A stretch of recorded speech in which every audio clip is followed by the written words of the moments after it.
Hey, it's Jane, and Heather. we're here for coffee chat time. Cheers, Heather. Cheers. Kind of having a bit of fun today because today is my 34th wedding anniversary. Woo.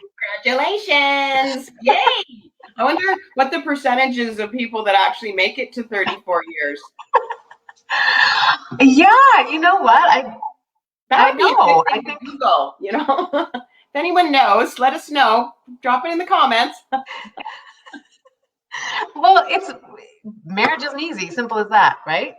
And I think I now 34 years, I feel like I have learned so much, but it's certainly not easy. I think it's worth it, but the ups and downs and yeah, so Heather and I, okay, we thought, well, we'll talk about relationships, how to thrive, not just survive.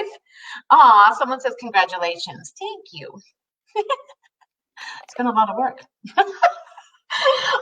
But yeah, how to thrive, not just survive. Because I think a lot of people really are just surviving or trying to survive their marriage. And I know that Ed and I have gone through a lot, and I can look back and there's times where I'm like, I can't even believe we got through that, right? Right. Yeah. So, Well, I think it's really difficult, especially if you meet when you're really young and you have your children and all of those kinds of things go on. And then if you don't grow like together, and instead you grow apart, that I think that really that impacts obviously a number of marriages. I hear that.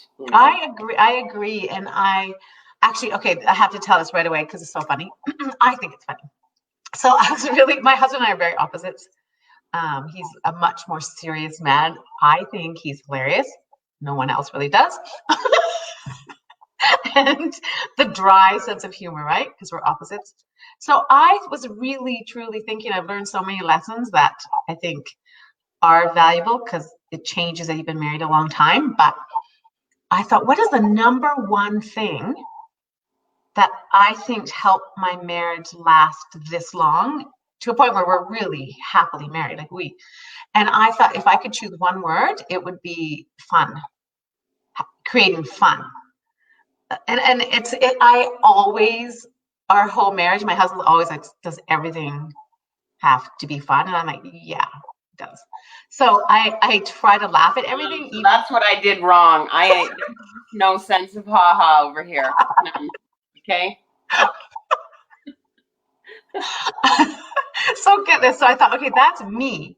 That's how I feel. I like to laugh. I like to have fun. Even when he's grumpy and serious, I'll seriously be and he's anyway. So we're in bed today. We're having our coffee, and I said, I'm gonna do the coffee chat time, and I want to know your opinion. I don't want to say anything. I'm not gonna. I said to Ed, I'm not gonna tell you what my word is, but if you could say why we have a successful marriage after 34 years from your point of view, what word would you use? And my husband's sitting very serious.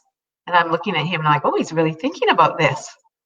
He's thinking, and I'm thinking, oh, what word is he going to do? And I was thinking, is he going to say romantic or is he going to say trust? Or I don't know. I don't know. And I'm looking and he's serious. And he looks over at me and he goes, you. I went, what? No, what do you mean me? He goes, you. I'm like, I thought you were going to say like trust. Or he goes, no, you made the marriage work because you always make it fun. And he goes, and I could be a stick in the mud and you still make it fun. And I'm like, oh, my word was fun. Oh, that's so beautiful. Aw. But he is more serious. he, he is more serious. So when he said that, I was like, oh, that's so cute. But anyway, yeah. But I feel like one of the biggest things is, and it's hard when you're young. I was talking to my daughter about this. When you're young, I got married at 22, and you have kids right away. I had a baby right away, like a year later.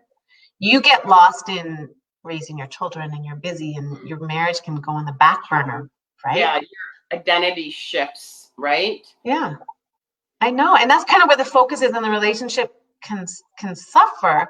And yeah, and so then it has to change because if you're once your kids grow up, and they leave home, a lot of marriages fall apart because now they're like, well, now what? That's what kept them together. So you have to, we always made a point of going out for dinners, keeping romance. I fought for romance. Like some people would say, oh, your husband, he's so romantic. And I'm like, no, I want romance and I will create it. Like I helped create it. It wasn't just him being all like Mr. Romantic. I'm like, what are we gonna do for anniversary? Right? Yeah. Well, yeah, I think that's one of the key tips, right? You got to keep your romance alive for Yeah. sure. Oh, hey, and look, I'll just post this because I'll show this because this is funny. I had to bring it up here. Oh. Oh. What is that like the 80s? What is that? Like when was that? I was 20 when we met and he was 25. So this is when we were dating. Anyway, so how about you? Like okay, I actually don't really know your true story of marriage. How old were you when you got married? I was 23 and madly in love with the man that I married and was beautiful. Yeah, it was interesting. We had an interesting go of it. I was only married for 8.5 years. Unfortunately, we had a difference of opinion about how, like what family meant. We had 2 small children, and he had some issues, and he chose to, we chose to end the marriage. And as a young girl, when I was a teenager, my parents stayed together in a marriage that was incredibly challenging for them and for my brothers and I. So as I always said to myself as I was growing up that I would not remain in a marriage that impacted the children like that. And so I said, if, something happens and I feel like the children, my children's well-being was going to be affected, I would, work to, end the marriage. So Honestly, Heather, that takes so much strength. And I so believe that marriage, like you can take what you learned from that and become this, because you're an incredible person. Oh my God, you're amazing. And you have such a strength and you're so beautiful. And so it's like, it's almost like that's what you learned and that's why you are who you are. And that's why your kids are who they are, because sometimes the right decision is so painful, right? I don't believe that every marriage should stay together. I think sometimes it's important to show your kids, your daughters that, you know what, I deserve to be treated really well. And this is not how, you don't want your kids to see something that's not healthy. And so interestingly, my son and his wife will be later this month celebrating their 9th wedding anniversary. So I'm so excited because that means that they are, I feel like I know they're going to survive, you know what I mean, longer than the kid's dad and I did. So I was like, oh, yay, they made it to 9 years. I'm so excited about that. And my daughter and her husband just celebrated their 1st anniversary. And as you know, they're expecting their 1st child. So it's like, I'm like excited that, although I modeled something, like I modeled something different for them. But it's still, I think it showed them what they really wanted. You know what I mean? Like it showed them like what is possible. Yeah. So yeah. I do believe that when you are aligned with your partner, that you can survive insurmountable odds, just things that are horrific and heartbreaking. And if you can just keep that foundation in your marriage, like you said, through romance, through trust, through fun. I do think that you that the possibilities are endless for your relationship. Yeah. I think a big thing too is a lot of people try to change their spouse or their significant other because you hope they'll change, but you really all people want want three things. They want to be seen, they want to be heard, and they want to know they're important. And that's in a relationship. And just with friendships and everything, we all want to be seen, heard, and valued, right? And so sometimes I think when you're busy in your life, and the other thing that's so important, I think is so important when you become aware of it, is you stay with someone because of how you feel when you're with them. So when I'm with my husband, no joke, I always feel adored. Always. I mean, he's so kind and loving and compliments me and is like flirty, and he makes me feel so good. Why would I ever leave? And so, but the key is, how does he feel around me? How do I make him feel? And sometimes when you're busy with your life and stuff, and you're in a hurry and things are happening and your husband irritates you, and maybe I've had a bad day, or, this is years ago. I remember lots of times where I would say things and he wouldn't feel good, almost like get frustrated with him, or, and then now it's so important now. Like, I have learned to be really, to be really aware of my thoughts, and they say that when you're going to say something to someone, you want to be like, what outcome do I want? So an example of, like, my husband's so good right now during the pandemic. He's doing all the grocery shopping because I hate it. I just hate it. And so he's going to Costco and he's doing all this, and he loves to bulk shop. Like, we have so much Quaker Harvest Crunch and Mary's crackers. I'm just like, don't buy anymore, or tomato sauce. I'm like, do not buy anymore. So I don't know when it was, a couple weeks ago, he comes home and he's got Mary's crackers, and I'm like, in my brain, I wanted to be like, I wanted to say something. I wanted to be like, are you kidding me? Like, so then I caught my thought and I'm like, no, what is the outcome I want? I want him to feel that I appreciate him. I don't want him to feel like crap, right? So I took a moment and I went, thank you so much for going to Costco. I appreciate it so much. And he's like, oh yeah, put away the Mary's crackers and all the stuff, extra stuff. And I'm like, so grateful. But it's when you become aware of how you're making that person feel, especially when you have little kids, it's so easy to be like, oh, you didn't do this, you didn't do that, you didn't clean, oh, I've got too much to do. How about thank you so much for looking after the kids, or thank you so much so that they feel good. I just think that's important. You bring up some really valid points, and I probably did all of those things wrong. Probably still do, because you're right. I mean, you're right.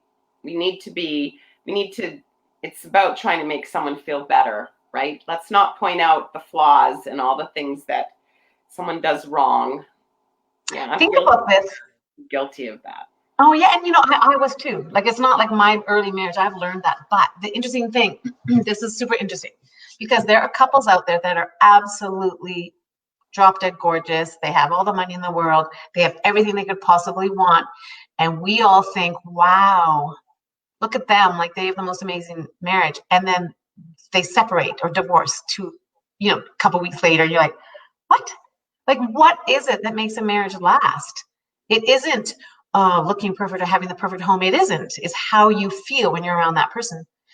And I remember when our kids were little, we went to an airline party, and we're all dressed up, and I think we've been married 7 years, and this other couple was sitting with us, and then they got up and started dancing, and they were just dancing and making out on the dance floor, and my husband had gone to get me some wine, and I just sitting by myself, and I'm watching this couple dance, and I'm like, oh, there's so much in love. And I was like, my husband was just going to get me a drink, and he ended up talking to one of the pilots, and he forgot about me. I'm like, what's wrong with my marriage? I felt like I want to be on the dance floor like that. I got all jealous. So then he comes back, I'm like, oh, I want to dance like that. But it just wasn't right, like, it didn't feel right. And then I know that our marriage was really good when we were at home. But I was jealous of this couple that was married the same amount of time. The woman left him 2 weeks later. I was blown away. I was said to my husband, what do you mean? There's so much love. No, they were hanging on to their marriage. What goes on when you're at home by yourself? How are you talking to each other? How you're making each other feel? That's all that matters. Yeah. Oh, Alexandra, we love you. I really like that about, like how, trying to figure out like how somebody makes you feel, or what you do, how do you need to feel when you're around them? Well, you need to want to be around them. Right. So, so I like that. I think that's something that a lot of people could maybe think about, they could. The other thing I was thinking about yesterday was, the 5 love languages. Yes, I know. Because I was talking to my son, and he said something really, really nice to me. And so I texted him after, and I said, those words that you said to me that really meant a lot to me, because my love language that I need is words of affirmation. I like it when someone, says really nice things like, hey, that was nice what you did, or, like whatever. It doesn't, like, it's words of affirmation to me. And then I said to him, and the way that I show love is acts of service. Like, I'm going to do stuff for you. I'm going to help you with things. I'm going to be there to help you move and whatever you need. Right. So, I was thinking that would be really helpful for couples. Like, if you've never heard of it and you've never looked into it, just Google the 5 love languages, and then each couple can do the quiz, and you can figure out it kind of helps you to figure out what does your partner need in the relationship and what do you bring to the relationship, because often what you need and what you give are 2 very different things, like I just said, with words of affirmation. And that's so powerful. I think that's if that had been around, maybe I could have, used that back in the day. You're so cute. Oh my God, I can't take it. So there's something else is that I remember my mom, she always gave me really good advice when we were younger, when Ed and I were younger. And I remember going through this time when, I'm going to say the 7-year itch was kind of hard, 7, 8 years in there. I don't think that's an easy time. And I remember calling my mom and crying. I was upset because I didn't feel like Ed really loved me. He never hugged me. I feel like he didn't get enough hugs or love. And my mom she would just tell it like it is. She goes, do you expect that man to be a mind reader? Are you telling him you need a hug? And I was like, well, no, he should know. He should know that I need romance and I want to go out for romantic dinner. And he should know that I'm lonely and need a hug. And my mom's like, no. First of all, my mom, she's like, men are not mind readers, the poor man. So he comes home from a trip and he should know what you're thinking. She said, tell the poor man, take him out of his misery, tell him what you need. And then the most powerful thing she said to me was, a hug is no less a hug because you asked for it. It's a hug. I was like, oh, I just had never thought of that. So I started saying to Ed, like, I need a hug. And my husband would be like, oh, okay, I can do that. Come here, right? He'd be like, men are fixers. I didn't know you were sad. You need a hug. Oh. And I'd be like, well, I really would like to go out for a romantic date. Oh, I can do that. He'd be like, I'll take you out. Like, but he didn't know. Yeah, I would make him guess. Right. So what you're really talking about is communication. But when you're young, it's hard. When you're young, you got little kids, right? I know, and it depends on how you were raised, and we didn't learn this kind of stuff like at school, and nobody talked about how to communicate. Go figure. I know. Hey, so I want to read you something that there is I think he's Lebanese and American, and he was a poet back in the 1900s or whatever, and he wrote a book called The Prophet. His name is Khalil Gibran, and he wrote something on love and marriage. So in honor of your wedding anniversary today, I would like to read you a little excerpt from the Prophet. Okay, awesome. Read it. Love one another, but make not a bond of love. Let it rather be a moving sea between the shores of your souls. Fill each other's cup, but drink not from one cup. Give one another of your bread, but eat not from the same loaf. Sing and dance together and be joyous, but let each one of you be alone. Even as the strings of a lute are alone, though they quiver with the same music. Give your hearts, but not into each other's keeping, for only the hand of life can contain your hearts. And stand together, yet not too near together, for the pillars of the temple stand apart, and the oak tree and the cypress grow not in each other's shadow. Aw, that's like amazing. Thank you. That's my gift. Aw, you're so cute. I love it. Thank you so much. Well, I hope that anyone just watching, thanks for watching. And I hope that, yeah, you can maybe take some little tips that we shared to make through difficult times. Ed and I definitely got through some difficult times, and it is worth it. And I think it's worth it to embrace the journey, because and the other thing I learned too, which is powerful, is that when as a couple, when you're both in a really good space, when you're like working out, you're eating healthy, and you feel good, and they're both in that, your marriage is on fire. When you're both in that up, when one's down and not feeling good, maybe not exercising, had something happen, and the other one's up, then you're good. So it doesn't matter. But when you're both in a down place, when you're both not taking care of yourselves, you've gone through that time, and it's so hard to get out of that. That's why when you're in that good place, when you're feeling good and your spouse or significant other one is not, you can be there for them and lift them up. And I look at, like, I've gone through some dark times, and my husband has been there for me and got me through it. And he's going through something now because of the pandemic and retiring. And I look back to all the times he was there for me. I thought, there is no way that I'm not going to love him through this. That is so important.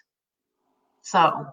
Well, they used to say that marriage was 50-50. I don't really believe that. I think sometimes it's 90-10, or the other way, like 70-30 or whatever. I'm not good at math. Anyway, Yeah. So like, I think that you're right, that it's a shift sometimes. Sometimes I'm going to carry you, Oh yeah, 100%. You're going to need to carry me, because Yeah. I can't, you can't do it. Hey, are we not playing a Cool to Connect? Well, yeah, we'll do one game of Cool to Connect. Okay, you waiting for that? Yeah, we're waiting. We're waiting for a Cool to Connect. At the end of our coffee chats, we are now playing one card. We're doing one question with Cool to Connect. These are from Dana Clark with Heroic Humans. And so, okay, I'll shuffle out, because these are the ones I haven't looked at. So we answer a question. They're deep questions that get you thinking about stuff. So I'll mix them up. I'm gonna mix them up because I haven't looked at these. So everyone knows I don't even know what question it's gonna be. Are you ready? Oh yes. Okay, here we go. Cool to Connect. Did we have this one? No. Share something vulnerable about yourself? No, we didn't have this. I don't know. Oh, I think we were. Maybe should I don't know. Share something vulnerable. Oh, I don't know. Okay, I mean, isn't this all vulnerable? Didn't we just like spill it out? Like, share something vulnerable about yourself. I'll share something. Okay. Because I really struggled as a teenager with body image. Had an eating disorder, and it's not something that ever goes away. And I work on it my entire life to feel confident and grateful, and especially as we age, grateful for my body and that. And I look back when I was a teenager. Actually, when I met Ed, I had a really bad eating disorder. I was like very ill, and I wish I could go back at this age to my younger self and be like, you're beautiful and perfect and healthy, and you have so much to offer, and I see you, and I wish I could, because I was a broken girl. And so the vulnerable part would be that I deep down, I still struggle with that because it doesn't just go away. It's a lifelong battle. Wow. Yeah.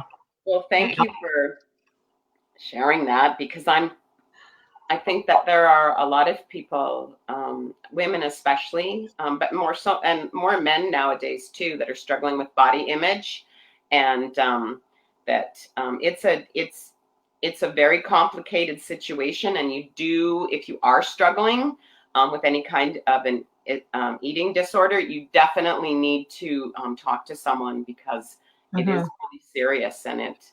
I mean, I'm very healthy now, but it's not. It's almost like someone that has gone through alcoholism and they've recovered, or it's something that you live with it. But I think the thing that's really helped me is gratitude. When you learn that you're grateful for having legs, for having eyes to see, for having hands, like the gratitude. If you ever feel like not good about your body, it's like you got to turn to gratitude. You have to be like, I'm so grateful that I am alive and healthy. And okay, so how about you? Something vulnerable. I don't know. I think I think right now I'm struggling for lots of different reasons. I feel a little bit lost. I feel a little bit like I don't belong in the places that I used to feel like I belonged, and I don't belong there anymore. I feel a little, I feel rudderless. I think that's the word. Not grounded, and I'm really searching. And I'm trying. I'm honoring like myself, and I'm going to have to let go of some things that I have been doing. I keep myself busy so that I don't actually deal with my own issues. And I'm going to need to do that. And so that's going to look, I don't know exactly how that's going to look, but I know that it's going to mean that I need to give some things up for just for a bit till I get my ship back on track or whatever. I'm just so. Heather, sometimes I don't think you realize how incredible you are. And they do say you need to be lost before you get found. And so you, in my opinion, have something really amazing and great that is in your future. And so you're just finding your path to it. But you're an amazing person. You have the biggest heart.